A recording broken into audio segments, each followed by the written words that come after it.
ആയൂരിൽ കാറും ബൈക്കും തമ്മിൽ കൂട്ടിയിടിച്ച അപകടം. ബൈക്ക് യാത്രികനായ യുവാവിന് ദാരുണാന്ത്യം. കൂടെ ഉണ്ടായിരുന്ന മറ്റു രണ്ടുപേരെ തിരുവനന്തപുരം മെഡിക്കൽ കോളേജ് ആശുപത്രിയിലേക്ക് കൊണ്ടുപോയി. ആയൂർ റോഡുവിള അൻവർ മനസ്സിൽ 23 വയസ്സുള്ള അൻവർ ഷാ ആണ് മരണപ്പെട്ടത്. ബൈക്കിൽ കൂടെ ഉണ്ടായിരുന്ന അജ്മൽ, അഫ്സൽ എന്നിവരെ തിരുവനന്തപുരം മെഡിക്കൽ കോളേജ് ജില്ലാ ആശുപത്രിയിലേക്ക് ഗുരുതരമായ പരിക്കേറ്റതിനെ തുടർന്ന് കൊണ്ടുപോയി. ഇന്ന് രാത്രി 8:45 ആയൂർ പാലത്തിന് സമീപത്ത് വെച്ചാണ് അപകടമുണ്ടായത്.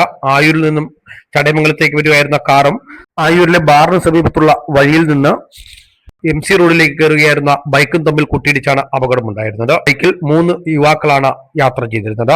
തുടർന്ന് ഗുരുതരമായി പരിക്കേറ്റ യുവാക്കളെ കടയ്ക്കൽ താലൂക്ക് ആശുപത്രിയിൽ എത്തിച്ചെങ്കിലും ബൈക്കിൽ യാത്ര ചെയ്തു വന്ന റോഡുവിള സ്വദേശി അൻവർ ഷാ മരണപ്പെട്ടു.